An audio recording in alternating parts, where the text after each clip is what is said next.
बिस्मिल्लाहिर्रहमानिर्रहीम, अस्सलाम वालेकुम। मैं हूं शाहिद सकलान और आप देख रहे हैं मेरा यूट्यूब चैनल। मैं इस वक्त इस्लामाबाद में मौजूद हूं। आज सुबह इस्लामाबाद में जो है एक बड़ा अंदोहनाक वाक़या हुआ है। इसकी तफसील आपको बताता हूं। मैं उस घर के सामने मौजूद हूं। पीछे मेरे सामने आप लोग भी देख रहे हैं, डेड बॉडीज़ इस घर में मौजूद हैं। आज इस्लामाबाद में 4 लोगों का जो है वो कत्ल हुआ है। ये बड़ा दर्दनाक वाक़या है। इस वाक़ये की तफसील बताऊँगा। हुआ क्या, एक शख्स ने अपनी बीवी, अपने ससुर, अपने साले और एक और आदमी को मुख्तलिफ़ 3 जगहों के ऊपर कत्ल किया है। क्यों कत्ल किया है, उस कातिल की वीडियो भी आगे चलकर आपको जो है दिखाऊंगा, वो इस हवाले से क्या कह रहे हैं। लेकिन मैं यहाँ आया हूँ तकरीबन इशा की नमाज़ के बाद। यहाँ पे जनाजा है इन जो 2 यहाँ पे लोग कत्ल हुए हैं उनका, और उसके अलावा जो है मुख्तलिफ़ जगहों के ऊपर हुआ क्या। हुआ ये कि जी एक शख्स है जिसने जो है सुबह, रहीम नाम है इसका, और इसने सुबह ये किया कि तकरीबन 7:45 बजे के करीब जो है इसने पहले आते हुए पारा मार्केट के करीब एक शख्स को कत्ल किया, और उसके बाद यहाँ आकर अपनी ससुराल है इसका, यहाँ पे पीछे जो है ये गवर्नमेंट के जो अपार्टमेंट्स होते हैं, जो घर बने होते हैं वो हैं, यहाँ आकर इसने अपने ससुर और सास को गोलियां मारी। यहाँ पे आया, इसने दरवाज़ा बजाया, दरवाज़े पे इसके साले की वाइफ आई, उनसे पूछा कि जी साला मेरा किधर है। तो जब उसने अपने शोहर को बुलाया तो ये इस उस तक जो है उसका जो है पहुँच चुका था।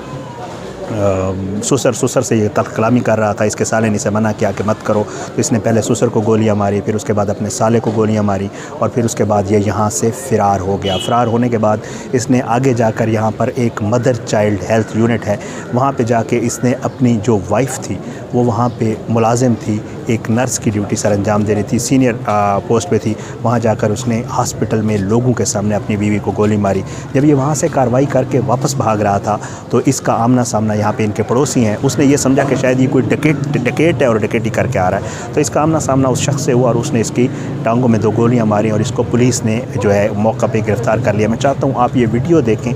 इस वीडियो में ये क्या कह रहा है, इस हवाले से फिर आगे चल के आपको बताता हूँ कि सिचुएशन क्या है। उसको लेके गया, पुलिस उसको लेके गई, उसको कुछ हुआ कि ना, ये भी अजीब लोग हैं। हाँ भाग गया ना, दूसरे तरफ मुझे भाग रहा था, मुझे गोलियां मार के भाग गया। इसको ये उनका मार दी, घर वाले मार, बीवी भी मार, सारी फैमिली मार दी साला आदमी ने। शरीफ बंदों को मार के आया ना यार। आप मुझे भी जानते हैं, 15 साल से मुझे कभी देखा है आपने? मैं शरीफ नहीं हूँ, खुद बताया। मैं शरीफों ने काम कर अभी जाके 15 साल बाद की आपको पता है किस वजह से किया है? आपको पता है किस वजह से किया है? नईम की वजह से किया, जो ओटी टेक्नीशियन है उसकी वजह से। 15 साल से वो मतलब तल्लुकात में वो बैठे हुए, मना करो नहीं हो रहे। क्या कह रहे हैं आप? टेंशन दे रहे थे? जो कुछ तलाक मला कर देते ना, आपने मारना यार बेटियाँ मेरी ले लेते, मेरी 15 साल की ज़िंदगी ख़राब कर दी उन्होंने। मैं क्या करता फिर?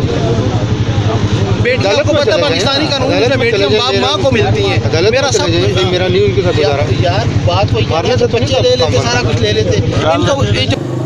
वीडियो आपने देखी। इस शख्स का ये दावा है कि जी जो इसकी वाइफ़ थी उसका किसी पॉलीक्लिनिक में ही मौजूद शख्स जिसका ये नाम ले रहा है और जिसको इसने कत्ल भी किया, उसके साथ जी कोई अफेयर था या जो था, और 15 साल से था।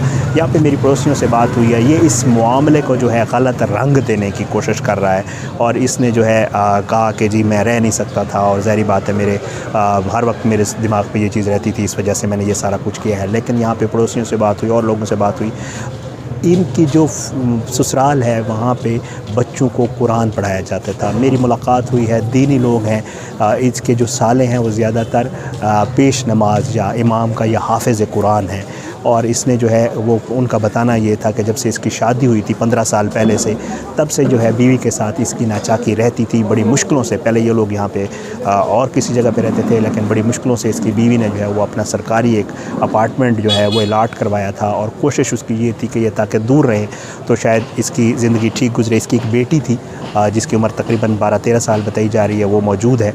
पहले लोगों ने यह समझा कि शायद उसको भी इसने मर्डर कर दिया, लेकिन वो मौजूद है। इसने अब तक उस शख्स को जिसका ये कहता था कि मेरी बीवी के साथ ताल्लुक़ था, उसको कत्ल किया है, अपनी बीवी को कत्ल किया है, सास और ससुर 4 लोगों को कत्ल किया है।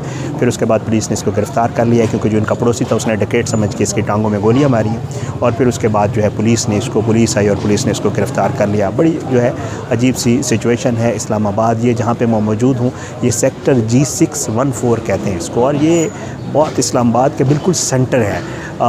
मेरी उनके घर वालों से जो कत्ल हुए हैं उनके बेटे से बात हुई है। वो कहते हैं कि जी हम बिल्कुल भी नहीं समझते थे कि कोई ऐसा ये काम करेगा, क्योंकि 2-3 रोज़ पहले इसने अपनी बीवी और अपने ससुराल के साथ एक शादी भी अटेंड की थी। उस शादी में शिरकत पे इन्होंने इकट्ठे बैठ के खाना खाया था और इसके ससुर ने और सास ने इनको बाकायदा खुद रुखसत किया था। इसकी जो बीवी है जिसका कत्ल हुआ है, जो नर्स थी, उनके हवाले से बताया जा रहा है कि उसने सुबह इधर अपने माँ बाप के घर कॉल की है, बातचीत हुई है। वो ये कहते हैं कि अगर हमें थोड़ा सा भी इल्म होता कि कोई ऐसी बात होने वाली है तो वो शायद जो है इस चीज़ को बचा सकते थे, लेकिन उसकी बीवी ने भी कोई ऐसी बात नहीं की, नर्स ने, कि जिससे ये पता चले कि इनके आपस में कोई नाचाकी हुई है या कुछ होने वाला है या खुदा न खास्ता कुछ हो सकता है। बहरहाल ये सारी सिचुएशन बड़ा ही अफसोसनाक वाक़या हुआ। अभी मैंने इनसे बात की है जो यहाँ पे हैं। अब ये जो कातिल है ये जो है अस्पताल में एडमिट है, इसका इलाज चल रहा है, पुलिस की कस्टडी में भी है और बाकी जो डेड बॉडीज़ हैं वो पोस्टमार्टम और जो कानूनी कार्रवाई होती है उसके बाद जो है वो यहाँ पे आ चुके हैं। थोड़ी देर बाद यहाँ पे जनाजा होगा। बड़ा अफसोसनाक वाक़या है। मैंने कहा आप तक पहुँचा दूँ। इस्लामाबाद के दिल में आज सुबह एक शख्स ने जो है वो अपनी बीवी को, एक और शख्स जिसका ताल्लुक़ कहते हैं खानपुर से था, उसकी डेड बॉडी खानपुर ले गए हैं और इल्ज़ाम लगाकर उस बीवी पे जो कि तकरीबन 16 साल से उसके साथ रह रही थी और उस पर इल्ज़ाम लगाकर अपनी बीवी को, सास ससुर को और एक शख्स को कत्ल किया है। ये सारी तफसील थी इस वाक़े की। मैं यहाँ पे मौजूद हूँ। मैंने कोशिश की कि ऑन कैमरा भी बात करने की कोशिश की, लेकिन ज़ाहिर बात है वो मुनासिब भी नहीं लगता क्योंकि वो लोग भी गम में हैं। मैंने आके यहाँ पे मैंने कहा ऑन ग्राउंड आके जो सिचुएशन है, जो सूरत हाल है वो आपके साथ शेयर कर दूँ। बहरहाल बड़ा अफसोसनाक वाक़या है। उम्मीद ये करता हूँ इंशाअल्लाह कि कानूनी कार्रवाई प्रॉपर होगी, जो है इसको अंजाम तक पहुँचाया जाएगा। इलाज के बाद इसके हवाले से जो केस है, और जो हमेशा यही कोशिश होती है और दुआ भी होती है कि अल्लाह जो है वो ऐसे ज़ालिमों को जो है इबरत का निशान बनाया जाए ताकि ऐसे वाक़यात आइंदा ना हो। बहरहाल आज की इस वीडियो से इतना ही। आने वाली किस वीडियो तक के लिए इजाज़त, अपनी दुआओं में याद रखें। पाकिस्तान जिंदाबाद। अल्लाह हाफ़िज़।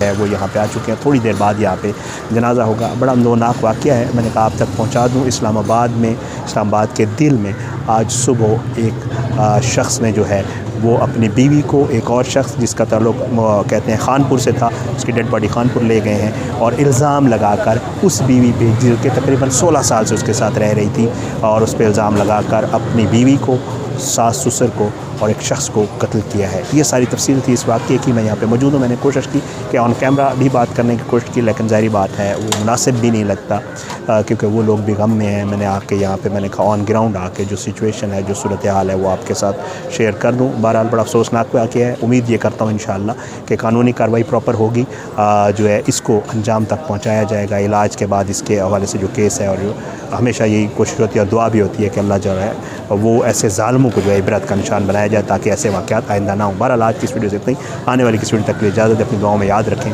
पाकिस्तान जिंदाबाद। अल्लाह हाफ़िज़।